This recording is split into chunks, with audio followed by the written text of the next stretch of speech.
Welcome to Islamophobia for Dummies, the step-by-step guide to seeing how ridiculous Islamophobia really is. Bismillah ar-Rahman ar-Rahim. Today we'll be examining the first few days of the Egyptian Revolution to get a better idea about the Muslim world and hopefully reduce some of the prejudices against Muslims. There are mysterious forces out there, forces beyond our comprehension, that have a strange influence on all of us. I speak, of course, of the terrifying phenomenon known as other countries. This is Un-American News.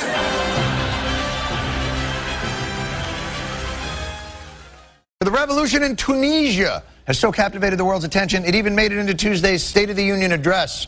Let us be clear. The United States of America stands with the people of Tunisia and supports the democratic aspirations of all people. Well, now that thirst for democracy has apparently spread from Tunisia to Egypt. Here in Egypt, the situation I'm just going to interrupt very quickly. You are not in Egypt. No, it's Egypt. I'm in Egypt. Asif, I see the United States Capitol building behind you. I am at the Egyptian embassy that is technically Egypt. You were supposed to be in Egypt. I don't know if you've turned on the news lately, but it is crazy in Egypt right now. The first demand you can hear in the chants, down, down, Hosni Mubarak. Mubarak has been the president of Egypt for the last 30 years. What? They don't like Mubarak? Why do they keep electing him in landslides? I mean, that doesn't make any sense. I would not refer to him as a dictator. In 2005, he was elected with 88% of the vote. There's only one way you can get elected over and over again with 90% of the vote, and that is to be a beloved leader. Oh, really? There's an...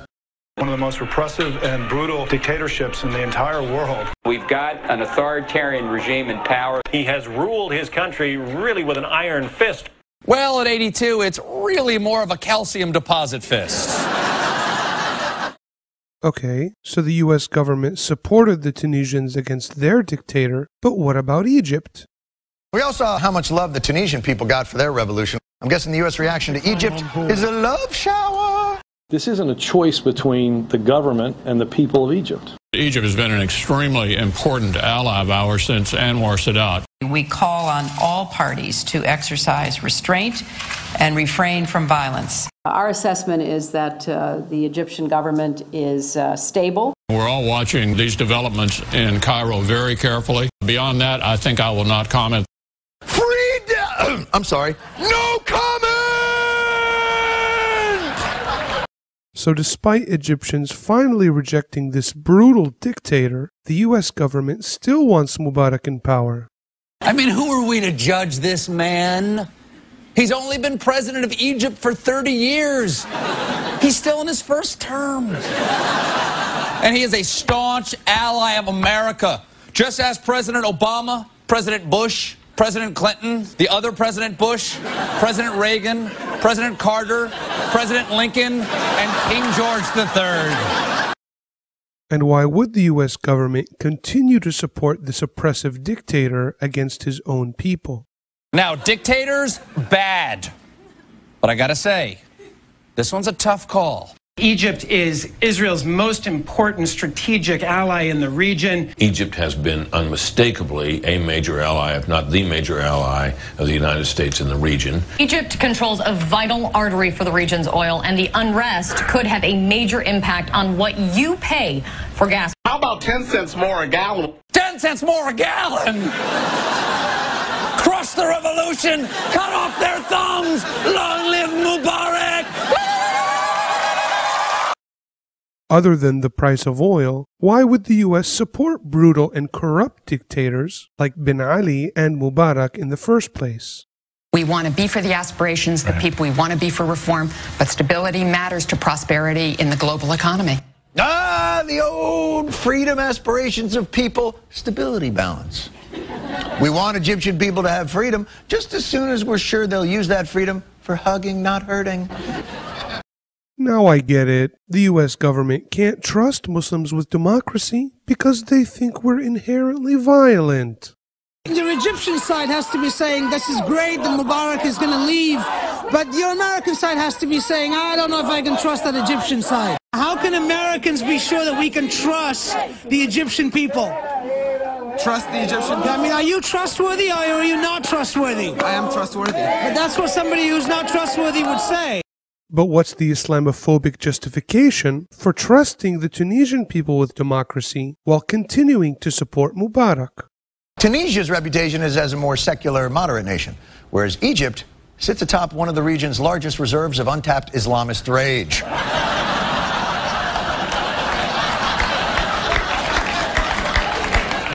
It's possible in a country like Egypt, also in a country like Saudi Arabia, also in a country like Pakistan, if you let the majority of the people decide the form of government, they would wind up with a wacko, anti-Western, anti-democratic, repressive government. And what's the point? Yes, what's the point of supporting democracy for scary Muslims? Instead, the US government must support their dear dictator friend Mubarak. President Mubarak has for several decades been a close and important partner with our country. Mubarak is our friend.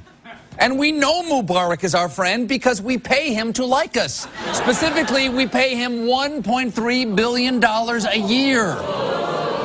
And exactly how was Mubarak spending this $1.3 billion a year? Actually, that money doesn't necessarily go to Egypt, right? It goes to U.S. military contractors. U.S. aid is a little bit of a shell game because Congress typically directs that all of the materiel come from the United States. So it's actually aid to U.S. corporations. It's a form of corporate welfare for companies like Lockheed Martin and General Dynamics because it goes to Egypt, then it comes back for F-16 aircraft, for M1 tanks, for aircraft engines, for all kinds of missiles, for guns, for tear gas canisters.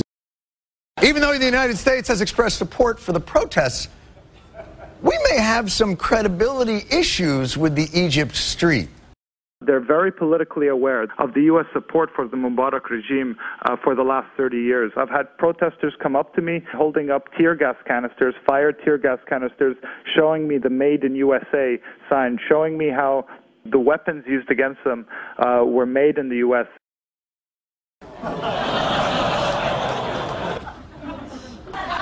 We write that on our tear gas canisters? Are you kidding me? Why don't we write Made in China on our tear gas? And when we drop food or invent a pillow cannon, that we can brand with our logo. People of Egypt, recent Pew poll, have a pretty low opinion of the United States in spite of our billions of dollars in aid. Egyptians don't have a negative view of the US in spite of billions of dollars in aid, but because of these billions of dollars in aid that Mubarak used to oppress them. How can we save our friend Hosni? What can the United States do to really hold the line for a stable Middle East? Is by supporting 83 million Egyptians who have been rising up. Isn't it the devil you know? Because what about the Muslim Brotherhood, okay? I hear that name, I know nothing about them, but I am terrified. Right. I'm worried about the Muslim Brotherhood. They are jihadists who hate America and who will help al-Qaeda all day long. They are radical Islamists. The Muslim Brotherhood is the enemy. There is a devil that we do know, and it's called the Muslim Brotherhood. I'm scared. The Muslim Brotherhood is not a radical, clerically based... Zawahiri was Muslim Brotherhood. He was, and he left, right? They were too radical for him. No. Actually, quite the opposite. The Muslim Brotherhood reformed itself in the 1960s. They, condemned the use of violence, have been actively participating or trying to in politics. But if they're not radical Islamics, why aren't they just the Brotherhood? Why do they have to be the Muslim Brotherhood? Wouldn't it be better PR for them right now to go, we're just the Brotherhood? Let's get to the bottom of this question about the Muslim Brotherhood. People worry about the Muslim Brotherhood. Are you confident that a post-Mubarak Egypt will not give rise to some kind of Islamic fundamentalist force that will undermine the democracy of Egypt? I'm quite confident of that, Farid. This is a myth that was sold by the Mubarak regime, that it's either us, the ruthless dictators, or a Muslim Al-Qaeda type. Surely there's no morons that are still buying into this myth. The Brotherhood is an extremist organization. Here is Egypt. The Muslim Brotherhood want this. For decades, the choice in Egypt has been, does America support Mubarak or the Islamic fundamentalists? But the truth is, to be clear, I thought for the past week the Muslim Brotherhood had been overstated. The Muslim Brotherhood has nothing to do with the Iranian model, has nothing to do with extremism. They have renounced violence decades ago. They fulfilled a lot of the services that the state abandoned. The Muslim Brotherhood is a religiously conservative group. They are a minority in Egypt. I think this myth that has been perpetuated and sold by the regime has no iota of reality.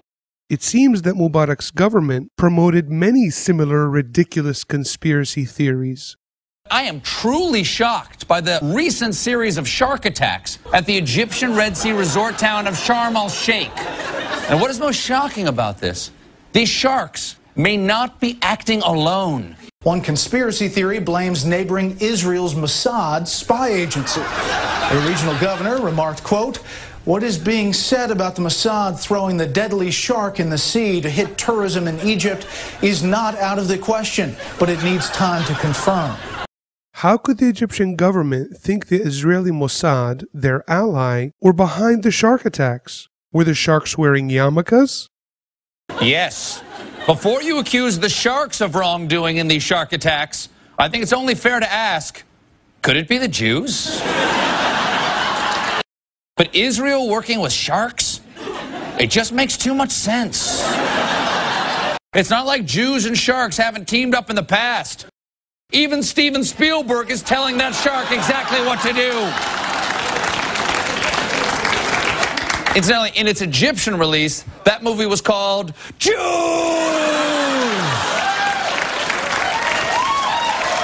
And even during the protests, Mubarak's government was spreading more silly conspiracy theories.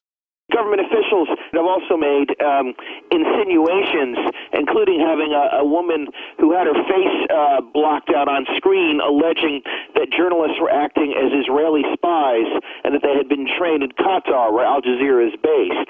And of course, that's taking a level of conspiracy theory to a whole new level. Putting aside Mubarak's fear-mongering against the Muslim Brotherhood, let's see what the Egyptian people have to say. Go America, but adjust your policy on Egypt. Adjust your policy? Adjust your policy. I think that Obama... sounds like a veiled threat. I am actually an Egyptian Christian.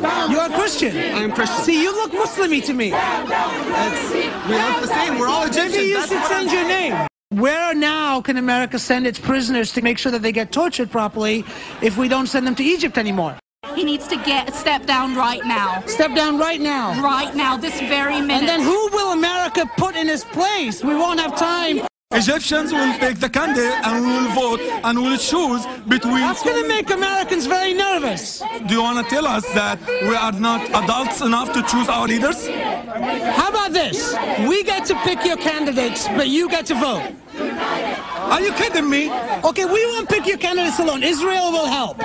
Obviously, these people know nothing about how a democracy really works.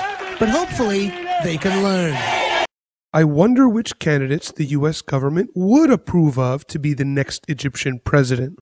The Egyptian people are angry, so they should hold a special election to choose their leader. Whether it's Hosni Mubarak, voice of experience, or business tycoon Hosno Mikbarak, or Egypt's first female president, Hosna Mubaraka. A hot young political leader. I think he's got a bright future. Ladies and gentlemen, Hosni Mubarak. In conclusion, the U.S. and their friend Hosni Mubarak have been stifling democracy in Egypt through fear-mongering against Muslims and the non-violent Egyptian Muslim Brotherhood. These non-violent protests by millions of Egyptian Muslims have just proved how hypocritical and prejudiced the U.S. government and its media really are. Prophet Muhammad, peace be upon him, said, "The best jihad is that of speaking a word of truth to an unjust ruler." Had Islamic values not categorically rejected violent extremism, these protests would have been a lot different. How can anyone think Muslims are violent when Egyptian Muslims, along with their Christian brothers, led to one of the most peaceful revolutions in history? Islam haters can't hide the truth anymore. Does this look like untapped Islamic rage to you? We sincerely hope you enjoyed this episode of Islamophobia for Dummies, and we hope to see you again next time.